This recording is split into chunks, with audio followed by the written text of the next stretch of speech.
नमस्कार। इस वीडियो में हम स्टोक्स के प्रमेय को प्रयोग करते हुए एक समाकलन को हल करेंगे। तो प्रश्न ये है, स्टोक्स प्रमेय का प्रयोग करते हुए ज्ञात कीजिए कि रेखीय समाकलन X Y D x plus x Y square D Y, जहाँ सी एक वर्ग है जिसके कोने एक एक माइनस एक माइनस एक एक माइनस एक तथा माइनस एक एक है तथा यह एक्स वाई तल में स्थित है। तो यहाँ सबसे पहले देखते हैं स्टोक्स थ्योरम या स्टोक्स प्रमेय क्या है। तो जो स्टोक्स प्रमेय है वो किसी खुली सतह के लिए लगाई जा सकती है।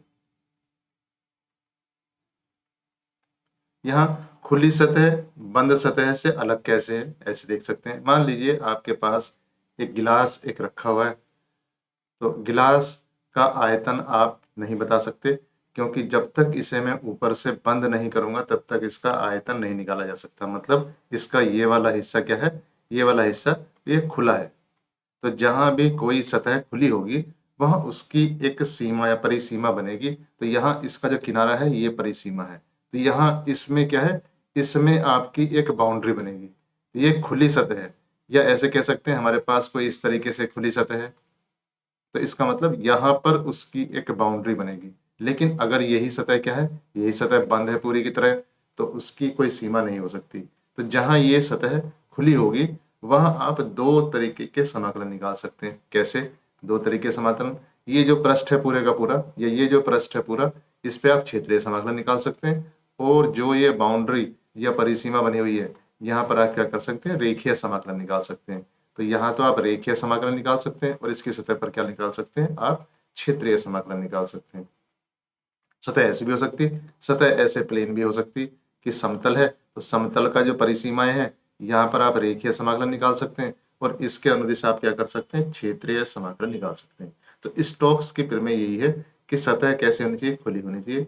खुली सतह पर ये क्या करेगा, तो स्टोक्स की जो प्रमेय है वो उस खुली सतह के लिए रेखीय समाकलन और क्षेत्रीय समाकलन, इन दोनों को जोड़ने वाली समीकरण को लिखती है। तो स्टोक्स प्रमेय किस में जोड़ेगी, रेखीय और क्षेत्रीय समाकलन। इसका मतलब स्टोक्स प्रमेय का जो स्टेटमेंट है कुछ इस तरीके से है कि कोई अगर वेक्टर फील्ड है तो यहाँ रेखीय समाकलन लिखेंगे तो आपको ऐसे लिखना होगा, और इसको ये जोड़ेगा किससे, क्षेत्रीय समाकलन से जोड़ेगा, मतलब एस से जोड़ेगा। क्योंकि सतह खुली है तो इसमें आप ऐसे बंद नहीं लगा सकते, लेकिन उस खुले भाग पर जो भी बाउंड्री या जो भी वक्र बनेगा वो वक्र एक तरीके से बंद होगा, इसलिए यहाँ ये सर्किल लगा हुआ है। तो सी, अब यहाँ पर इसको जोड़ेंगे तो कैसे निकालेंगे, तो इसको जोड़ने के लिए क्या होगा, यहाँ पर लिखना होगा आपको, इस एफ का आप पहले क्या निकालेंगे, कर्ल निकालेंगे, और कर्ल के बाद डॉट ds लिखेंगे या डॉट n कैप ds लिखेंगे।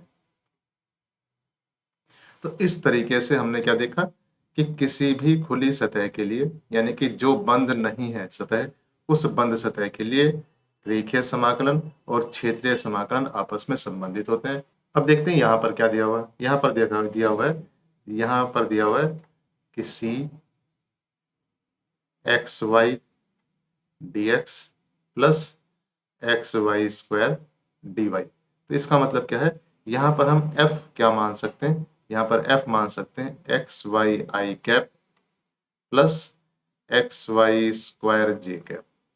अब लिख देते हैं जो स्थिति सदिश है, तो स्थिति सदिश आर सदिश कितना होगा, एक्स आई कैप प्लस वाई जे कैप प्लस जेड के कैप, और ये डी आर कितना हो जाएगा, डी आर हो जाएगा डी एक्स आई कैप प्लस डी वाई जे कैप प्लस डी जेड के कैप।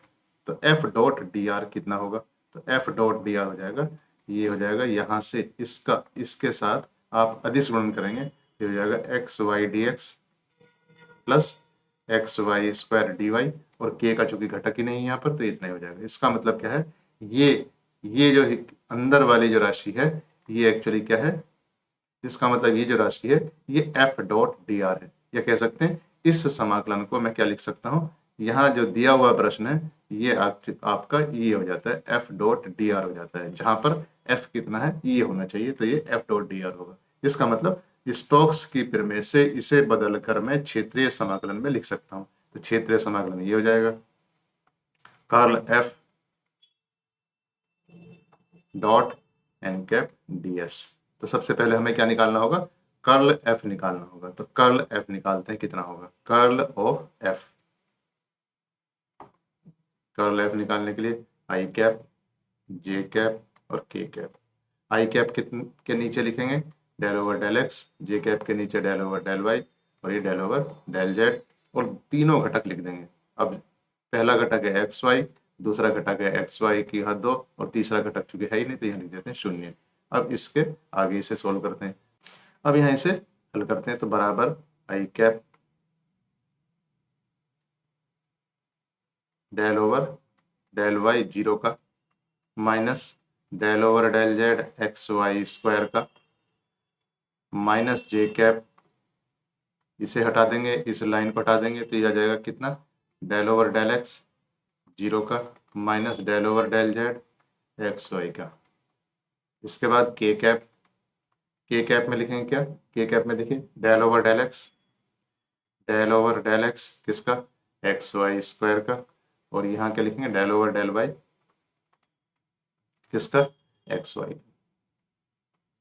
अब देखिए यहाँ पर डेल ओवर डेल वाई 0 का 0, इसका जेड के सापेक्ष करेंगे तो इसका 0 आ जाएगा, इसका 0 होगा ही होगा, और इसका जेड के सापेक्ष करेंगे तो 0 आ जाएगा। इसका मतलब आई और जे घटक कितने हो जाएंगे, तो इसका मतलब ये हुआ कि आई कैप के बाद जो ब्रैकेट में संख्या आएगी वो 0 आएगी, माइनस जे कैप के बाद भी कितना आएगा 0 आएगा, और यहाँ पर इसका देखते हैं इसका एक्स के सापेक्ष करेंगे तो 1 आ जाएगा, और वाई स्क्वायर पहले से ही है तो प्लस के कैप कितना वाई की घात 2, और यहाँ वाई के सापेक्ष करेंगे तो आ जाएगा, चूंकि एक्स वाई है तो ये एक्स आ जाएगा, मतलब माइनस के एक्स आ जाएगा।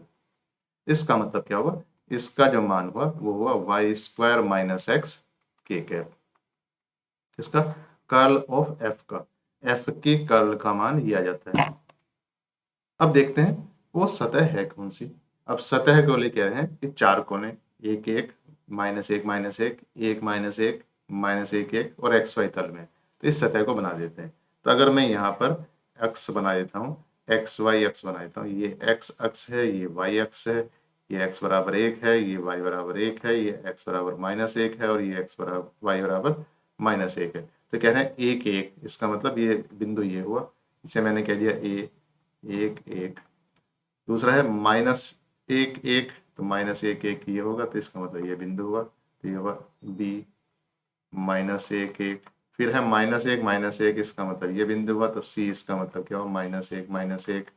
फिर है क्या, ये कितना है, ये है 1 1 1 1, तो इस तरीके से ये चारों बिंदु हो जाते हैं। इन चारों बिंदुओं को मिला देता हूँ तो ये मेरी क्या बन जाती है, उस सतह की बाउंड्री बन जाती है, बाह्य सीमा।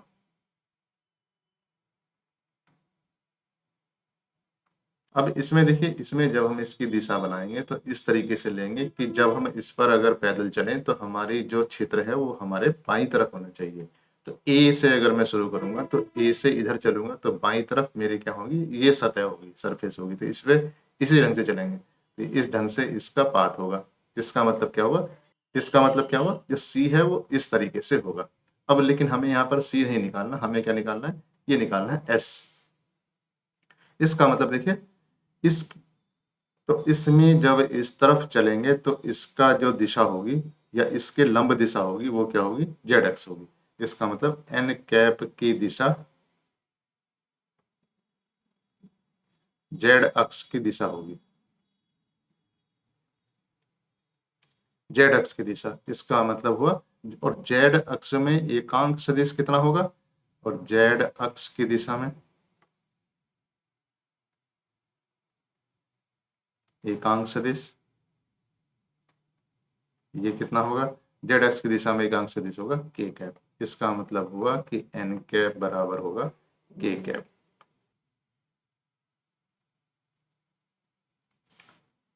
तो ये दायां पक्ष कितना हो जाता है, curl of F dot N cap D S the surface है एस। तो ये कर्ल एफ कितना हुआ, ये हुआ Y square minus X K cap, और एन कैप भी के कैप है, और डी एस, और यहाँ पर ये देखते हैं। अब डी एस एक्चुअली क्या है, इसे हमें क्या करना, एक्स वाई प्लेन बनाना। क्यों, क्योंकि ये एक्स वाई प्लेन में पहले से ही है, तो अगर ये पहले से ही है तो इसको आपको प्रोजेक्शन निकालने की कोई ज़रूरत नहीं पड़ेगी, क्योंकि ये खुद ही एक्स वाई प्लेन में है। तो हम यहाँ डी एक्स को क्या रख सकते हैं, हम यहाँ डी एक्स को कन्वर्ट कर सकते हैं किसमें, डी एक्स डी वाई में, और इसमें लिमिट लगा देंगे फिर। तो अभी क्या देखा कि डी एस को हम बदल देंगे किसमें, डी एक्स डी वाई में। और यहाँ पर देखिए इसके बाद जो सीमाएं होंगी, ये सीमाएं इस हमें वर्ग से दिखाई देगा। जो x का मान है वो -1 से 1 तक बदल रहा है, और y का मान कहाँ तक जा रहा है, वो भी -1 से 1 तक जा रहा है। इसका मतलब x की सीमाएं कहाँ से, -1 से 1 तक, और y की सीमाएं ये भी कहाँ तक, y -1 से 1 तक। अब यहाँ बदल देते हैं हम, तो कितना आ जाएगा, ये आ जाएगा x बराबर -1 से 1 और y बराबर -1 से 1, वाई स्क्वायर माइनस एक्स, और के डॉट के कितना होगा, 1 होगा, तो उसे नहीं लिखेंगे। डी एस का मान होगा डी एक्स डी वाई, और इसमें चूंकि y हमने बाद में लिया है तो यहाँ पर ये y पहले लिया जाएगा और डी एक्स। अब देखिए यहाँ पर सबसे पहला मेरा टास्क क्या होगा, मेरा काम सबसे पहले होगा कि पहले मैं इतने हिस्से को हल करूंगा, अंदर वाले को, उसके बाद बाहर में। इसका मतलब पहले मुझे y के सापेक्ष समाकलन करना होगा। तो इसमें लिख देता हूँ x बराबर -1 से 1, y के सापेक्ष करूंगा तो ये हो जाएगा y³ / 3 माइनस एक्स वाई, और कहाँ से कहाँ तक, -1 से 1 तक dx। अब देखिए -1 से 1 तक करेंगे तो कितना हो जाएगा, x बराबर -1 से 1 तक। अब ये 1 रखेंगे तो हो जाएगा 1/3। अब ये 1 रखेंगे तो आ जाएगा -x, फिर माइनस का निशान, फिर -1 रखूंगा तो ये माइनस हो जाएगा। इसका मतलब कितना, -1/3।